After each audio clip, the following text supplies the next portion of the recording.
Hello everyone, तो मेरा नाम है सनी और आप सभी लोग देख रहे हैं इलेक्ट्रिकल क्वेश्चन यूट्यूब चैनल। स्वागत है आप सभी का हमारे इस चैनल पे। अगर आप चैनल पे पहली बार आ रहे हो, चैनल को सब्सक्राइब और बेल आइकन को प्रेस करना ताकि वीडियो का हर एक नोटिफिकेशन आप तक पहुंच पाए। टाइम पे मैं मैक्सिमम लाइव आता हूं, तो आपको लाइव सेशन की भी नोटिफिकेशन आ पाए और आप लाइव 1-to-1 क्वेश्चन आंसरिंग में आकर के अपने डाउट्स क्वेश्चन पूछ सकते हो और अपने डाउट्स को क्लियर कर सकते हो। तो चलिए बात करते हैं आज हम बिहार यूजीएसी के ऊपर। जी हाँ, इस वीडियो में मैं कवर करने वाला हूं कि जब आपका फर्स्ट अलॉटमेंट रिजल्ट आएगा, जी हाँ, जब आपका अलॉटमेंट लेटर आएगा राउंड 1 का, तो आप क्या क्या ऑप्शंस आपके सामने आएंगे, क्या क्या प्रोसेस करने पड़ते हैं, उन सभी प्रोसेस के ऊपर ये वीडियो है। तो प्लीज इस वीडियो को कंप्लीटली आप देखेंगे, ठीक है, और लास्ट तक देखेंगे और अपनी कमेंट में बताएंगे कि यस आपको वीडियो कैसा लगा, और साथ ही आप बताएंगे कि आपका प्रेफरेंस कौन सी ब्रांचेस है। जी हाँ, कौन सी ब्रांच को आपने प्रेफरेंस दिया है, CS, EC, specialisation, civil, mechanical, electrical, किसको दिया आपने प्रेफरेंस, तो कमेंट करके जरूर बताना आप सभी लोग। साथ ही डॉक्यूमेंट से रिलेटेड अगर कोई क्वेरीज होंगे तो जरूर कमेंट करके मुझसे पूछना, मैं एक एक कमेंट्स का अब आपको रिप्लाई डेफिनेटली दूंगा। तो चलिए करते हैं आज की इस वीडियो को कंटिन्यू।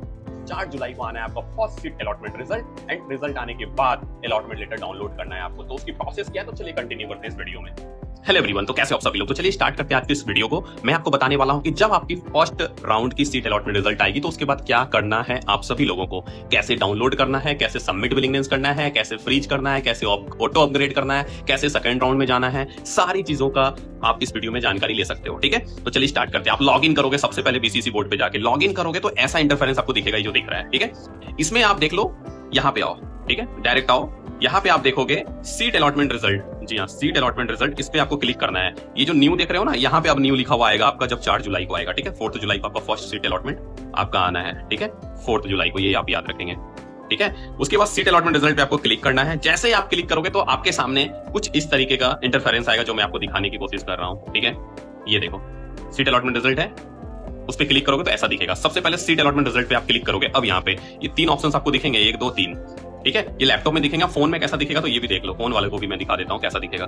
फोन वाले को ऐसा दिखेगा, ठीक है, ये देख लो। पहला जैसे आप क्लिक करोगे सीट अलॉटमेंट रिजल्ट पे तो ये आपका खुल के आ जाएगा, ये, ठीक है। इसमें आप देखो, पहला है सीट अलॉटमेंट रिजल्ट, दूसरा है सबमिट विलिंगनेस, तीसरा है डाउनलोड सीट अलॉटमेंट रिजल्ट। तो आप लोग को डाउनलोड सीट अलॉटमेंट पे नहीं जाना है, प्लीज मेरी बात याद रखेंगे। आपको सबसे पहले आना है कहां पर, तो आपको सबसे पहले आना है सीट अलॉटमेंट रिजल्ट पे। इसको आपको क्लिक करना है। जैसे आप क्लिक करोगे मोबाइल वालों को कैसा दिखेगा वो देख लो। मोबाइल वाले स्टूडेंट्स को ऐसा दिखेगा, ये देख लो, ठीक है, ये दिखेगा अलॉटमेंट डिटेल्स, ठीक है, ये सब दिखेगा, ठीक है। अलॉटमेंट डिटेल्स दिखेगा। राउंड 1 कितने नंबर ऑप्शंस मिले, इसको पहला नंबर मिला था तो पहला नंबर आपका, जो भी नंबर का आपने 50 ऑप्शन दिया है तो कितने नंबर ऑप्शंस के कॉलेज मिले तो वो दिखेगा, कॉलेज का नाम दिखेगा, ब्रांच दिखेगा, किस रैंक से मिला है, रैंक टाइप क्या है तो कैटेगरी रैंक से मिला है, रैंक कितना था तो इतना, कौन सा कैटेगरी है तो ये आपको दिखेगा मोबाइल में। अब फोन में कैसा दिखेगा तो फोन में, लैपटॉप में ऐसा दिखेगा। सब सीट अलॉटमेंट रिजल्ट आपको क्लिक करोगे, जैसे आप क्लिक करोगे तो आपके सामने ये दिख जाएगा आपको क्या मिला। जैसे कि इसको दिख रहा है कि ऑप्शन नंबर 2 मिला है, इसको नालंदा कॉलेज ऑफ इंजीनियरिंग मिला है, कंप्यूटर साइंस इंजीनियरिंग मिला है, कैटेगरी रैंक से मिला है, कैटेगरी क्या था एससी में कितना है 56, राउंड 1 में इसको ये मिला।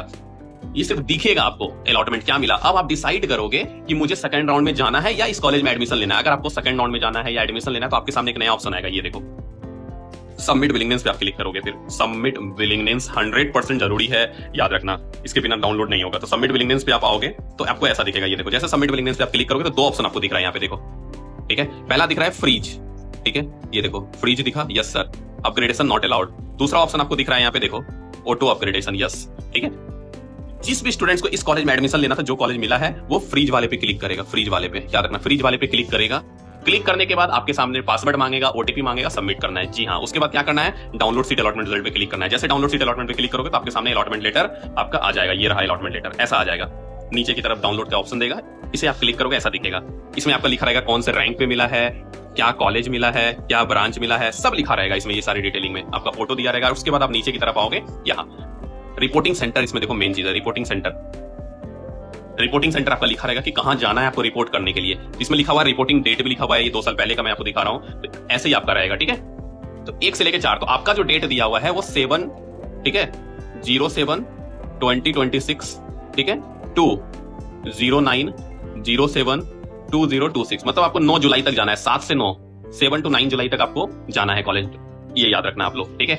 ये हो गया अलॉटमेंट लेटर, ठीक है। और जब आप अलॉटमेंट लेटर लेकर के वहां जाओगे, अगर आपने ऑटो अपग्रेड किया है, ऑटो अपग्रेड मतलब आप सेकंड राउंड में गए हो, तो फिर भी आपको जाना है सेंटर पे। अलॉटमेंट लेटर तब डाउनलोड करना है, फिर भी जाना है आपको सेंटर पे, और जो डेट दिया है 7 से 9 जुलाई, वहां जाकर के डॉक्यूमेंट वेरिफिकेशन कराना है। जब डॉक्यूमेंट वेरिफिकेशन हो जाएगा तो आपको वहां से मिलेगा एक, क्या मिलेगा आपको, तो वहां से मिलेगा आपको, मैं लिख करके दे देता हूं यहाँ पे, ठीक है, वेरिफिकेशन स्लिप, ठीक है, वेरिफिकेशन स्लिप मिलेगा आपको। कैसा होता है तो यहाँ देख लो, ये रहा वेरिफिकेशन स्लिप, इसको बोलते हैं कैंडिडेट कॉपी, ठीक है, और इसको बोलते हैं वेरिफिकेशन स्लिप मतलब वेरिफिकेशन लेटर। देखो यहाँ पे लिखा हुआ है, ठीक है, वेरिफिकेशन लेटर यहाँ लिखा हुआ है, डॉक्यूमेंट वेरिफिकेशन लेटर।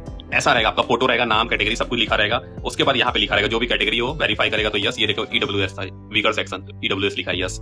अब नीचे और रैंक वैंक सब लिखा हुआ है, ठीक है। उसके नीचे और क्या मिला है वो लिखा रहेगा, कौन से देखो मोतिहारी मिला है राउंड नंबर 1 में, अलॉटमेंट ऑप्शन 9 नंबर ऑप्शन था। कौन सा ब्रांच मिला है, computer science engineering. Allotted rank देखो, allotted category EWS rank, EWS rank 286 पे मिला है, देख लो 286 ईडब्ल्यूएस में मोतिहारी में सीएससी एआई मिला है स्टूडेंट्स को। अब देखो ये कॉलेज वाला तुमको देगा स्टूडेंट कॉपी, जो डॉक्यूमेंट्स वेरिफिकेशन कराओगे ये उसी स्टूडेंट्स को मिलेगा जो लोग अपग्रेड करके दूसरे राउंड में जाएंगे। पहले राउंड वाले कॉलेज में जाना है आपको, वहां डॉक्यूमेंट वेरिफिकेशन करना है। जो जो डॉक्यूमेंट्स आप वेरीफाई करोगे देखो वो यहाँ पे वेरीफाई स्टेटस में यस लिखा रहेगा, जो नहीं कराओगे उसमें नो लिखा रहेगा, ठीक है। तो इसने देखो सारे डॉक्यूमेंट्स यहाँ पे वेरीफाई कर ली, इससे आपको पता अंदाजा भी लग रहा है कौन कौन से डॉक्यूमेंट्स लग रहे हैं, ठीक है। उसके बाद यहाँ पे स्टूडेंट का सिग्नेचर और यहाँ पे आरसी एडमिन वेरीफाइंग ऑफिसर उसका सिग्नेचर। ये कॉपी लेकर के आपको वापस आना है और सेकंड राउंड में इसी कॉपी को लेकर के आपको जाना है जब सेकंड राउंड का अलॉटमेंट आ जाएगा डॉक्यूमेंट वेरिफिकेशन कराने। ये सब समझ गए। अब फिर से आते हैं हम ऊपर की तरफ, ठीक है। अब दूसरा ऑप्शन है यहाँ पे, ठीक है। अब जो दूसरा ऑप्शन है आपका यहाँ पे फ्रीज तो समझ गए, एडमिशन लेने के लिए फ्रीज करना है और दूसरे राउंड में जाने के लिए ऑटो अपग्रेड करना है आपको, ऑटो अपग्रेड करना है, इसमें यस करना है। जो लोग ऑटो अपग्रेड करेंगे उसका भी डाउनलोड होगा। तो ये सबमिट विलिंगनेस है सेकंड नंबर ऑप्शन। जब विलिंगनेस सबमिट करोगे तब जाकर के तीसरा नंबर जो ऑप्शन है डाउनलोड सीट अलॉटमेंट लेटर, इस पे क्लिक करोगे आप, तब जाके अलॉटमेंट लेटर डाउनलोड होगा, अदरवाइज डायरेक्ट डाउनलोड नहीं होगा। समझ गए आपको क्या करना है। अलॉटमेंट आने के बाद सबसे पहले आपको क्या करना है, शॉर्ट में बताऊं, सीट अलॉटमेंट रिजल्ट पे क्लिक करना है। जैसे आप क्लिक करोगे आपके सामने ऐसा ऑप्शन दिखेगा, कहा गया ऐसा ऑप्शन दिखेगा, seat allotment submit willingness download. सबसे पहले सीट अलॉटमेंट रिजल्ट पे क्लिक करोगे तो आपको ऐसा दिखेगा, ठीक है। उसके बाद सबमिट विलिंगनेस करोगे तो आपके सामने ऐसा ओपन होगा, सबमिट विलिंगनेस वाला ये पूरा ओपन होगा। जब सबमिट विलिंगनेस पे क्लिक करोगे ऐसा, तो इसमें दो चीज आएगा, फ्रीज और ऑटो अपग्रेडेशन। फ्रीज वैसे लोग करेंगे जिसको एडमिशन लेना हो, एडमिशन के लिए वो फ्रीज करेंगे। जिसको सेकंड राउंड में जाना है, सेकंड राउंड में वो ऑटो अपग्रेड करेंगे, ये याद रखेंगे। समझ गए आप लोग, यस सर। उसके बाद तीसरे नंबर ऑप्शन में जाएंगे, डाउनलोड सीट अलॉटमेंट रिजल्ट। अगर किसी को कॉलेज नहीं मिला तो उसको कुछ नहीं करना है, सेकंड राउंड का वेट करना है, ना उसको कहीं जाना है, ना डॉक्यूमेंट वेरिफिकेशन कराना है। जिस भी स्टूडेंट्स को कोई कॉलेज अगर अलॉट नहीं हुआ फर्स्ट राउंड में, वैसे स्टूडेंट सेकंड राउंड का वेट करेंगे ओनली। समझ गए। तो ये सारे ऑप्शंस आपके सामने थे। ये रहा आपका अलॉटमेंट लेटर, ठीक है, ऐसे अलॉटमेंट लेटर है आपका, एंड इसको डाउनलोड करके आपको जाना है वेरिफिकेशन सेंटर पर। अगर कॉलेज अलॉट हो गया है, आप चाहे ऑटो अपग्रेड करो या फ्रीज करो, डॉक्यूमेंट वेरिफिकेशन 7 to 9 जुलाई जो आपका दिया हुआ है उसमें आप सभी लोगों को जाना है। ओके, बाकी कोई डाउट्स क्वेरी है तो कमेंट करके जरूर बताना। All the very best, thank you so much watching this video. Next topic next video next live session में अपन बात करते हैं, ठीक है। Thank you.